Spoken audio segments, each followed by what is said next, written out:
Hey, it's Luke from LT Gaming, and I've been having a great time with the Empire update for X4 Foundations, as overall it made it bigger, better, and more focused on controlling your own growing space empire. But what happens when that empire becomes a united federation of planets? Yes, I found an amazing Star Trek mod. Star Trek Starfleet Command IV has just reached version 0.3, bringing it into X4's new 9.00 era while making some massive improvements over the previous build. And look, this is still a very early total conversion, but it's quickly becoming a standout mod for X4, and I think you all need to know more about it. So fire a photon torpedo at that like button, raise shields against the YouTube algorithm, and let's see whether this could become the Star Trek sandbox that we've been waiting for. So, Starfleet Command IV is a total conversion set in 2311, during the relatively unexplored period between the classic Star Trek movies and the next generation. I absolutely love the original Trek movies with Kirk, they're my favourite Star Trek period. In fact, I've a framed picture of Captain Kirk looking at me in my recording studio. Tom's probably going to be like, I hope Luke doesn't go off on one of his Star Wars style rants about the new canon, but look, Star Trek's just as bad, right? I don't know if any of it's any good anymore. Let me know in the comments below, is there any new Trek I should actually consider? Someone said Strange New Worlds, but I want your opinions below. But anyway, in this one, the Federation, Klingons and Romulans are locked in an increasingly dangerous Cold War, while factions including the Cardassians, Dominion, Borg and Ferengi are also beginning to shape the wider galaxy. The important thing with this mod is that it's not attempting to recreate Star Trek canon scene by scene. Its design philosophy is to use X4's dynamic sandbox to capture the mood, politics, logistics and conflicts of the period. Currently in 0.3 you get 5 different starts. You can start as the Klingon, the Borg or the Federation with the Excelsior class. It's a very solid start to the mod, and you can see how it can grow even if it's not quite at Star Wars Interworlds levels yet. Version 0.3 is also much more than a compatibility update. The previous release relied heavily on reskinned X4 ships, but this build introduces around 170 dedicated Star Trek hulls through its new ship pack dependency. You now have extensive Federation, Klingon, Romulan and Dominion fleets, alongside ships from Section 31 and several different periods of Starfleet history. There are still temporary X4 vessels in place, but the mod is finally developing a consistent visual identity of its own. I was also really impressed to see the addition of the Federation starbase when I fired up the Captain Sulu start. That thing in X4 Foundations just looks absolutely exquisite. I mean, I was just blown away as a Star Trek fan. The galaxy is also expanding significantly, with new regions for the major powers and several starting scenarios that place you directly in different corners of the conflict. A couple of the starts also display the full map from the beginning. This was a suggestion I made to the modder when playing the last iteration, because it could be very hard and very slow to find your way around, and I just wanted to see the whole map, which isn't available like the vanilla X4 maps that you can get online. This allowed me to find some action almost immediately, which was awesome. It is still version 0.3 and there is clearly a long road ahead, but even at this early stage there is enough here to make it worth playing for Star Trek fans, X4 players and anyone still waiting for a proper successor to Bridge Commander. Now, what's exciting here? Well, the biggest attraction is the capital ship combat. Battles play out at a much greater distance than they usually do in vanilla X4. Large ships try to maintain range, formations move around the combat zone, and overall the result feels more like a Star Trek fleet engagement than 2 destroyers awkwardly firing at each other at point blank range. And when it comes together, guys, the visuals are absolutely gorgeous, and I'm hoping the footage I captured does that justice, because I had an amazing time in this last night. Phaser fire cuts across the darkness, torpedoes travel between formations, and enormous warbirds loom at the edge of the battle. It really does feel different from vanilla X4. It doesn't feel like they simply replaced the ships with recognisable Star Trek models. It has a whole atmosphere to itself. Though I will say I think he added a few too many asteroids to some of the sectors, but hey, you know,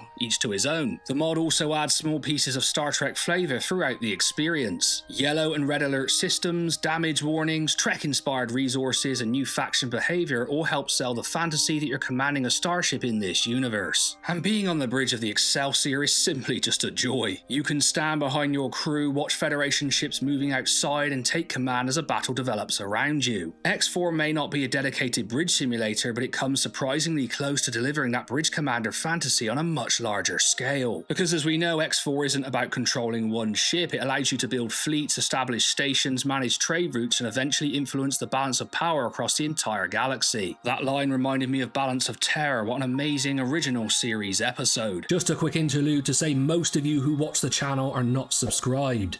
So make sure to go down below and hit that subscribe button, because it helps smaller channels like us grow really quickly, and both me and Tom really appreciate it.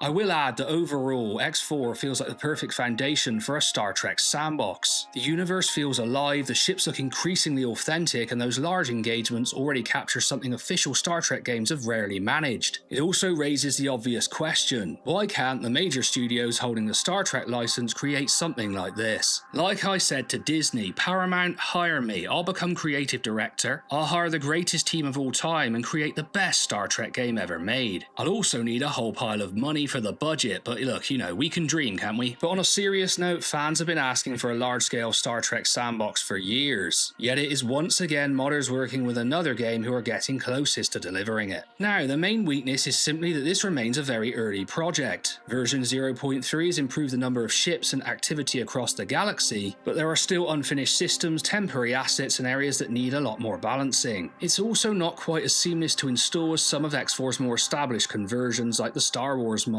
Alongside Starfleet Command IV, you need mod support APIs, the Star Trek ship pack, UI extensions, and HUD, and then the separate Starfleet Command ship pack. Look, it's not particularly difficult, but it does give you a few more pieces to check when installing or troubleshooting the mod. The character models are another unavoidable immersion problem when you're on the bridge. You can basically be standing on a beautifully recreated Starfleet bridge, only to turn around and find a crew who very obviously belong in X4. The same issue affects the Star Wars mod, but it can still pull you out of the experience.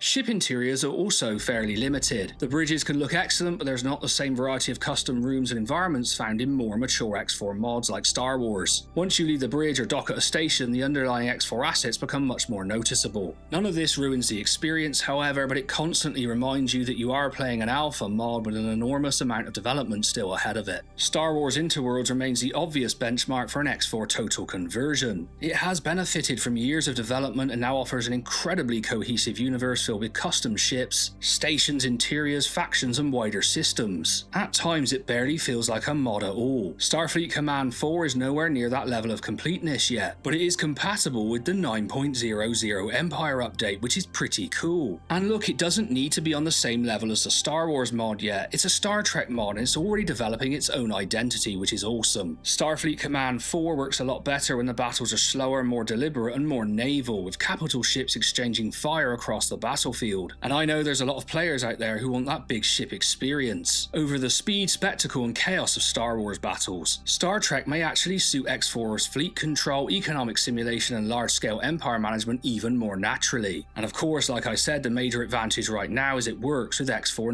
9.00 and the Empire update. We've got to wait for Interworlds to make that same transition. The potential here is absolutely enormous, but the next few updates will be crucial. The mod needs to keep improving and keep delivering that Star Trek experience. I need more starting scenarios, battle scenarios, and stronger identities. Border disputes, diplomatic incidents, and unexplained anomalies could help make this feel even more Star Trek beyond the visual spectacle of the ships. And long-term, more custom interiors would also make an enormous difference. Engineering sections, transporter rooms, ready rooms, and faction-specific stations would help maintain the illusion once you step away from the bridge. These additions require a huge amount of work, but version 0.3 proves the project is heading in the right direction. Let us know what you think about this in the comments below, and also support the modder by downloading his mod for X4. I'll also leave a link to his Discord in the description. You should definitely go and join that community. Let me know what faction or ship you would choose for your first campaign. Subscribe for more space sims, strategy games, and massive X4 mods. I've been Luke from LT Gaming, and I'll see you out there amongst the stars.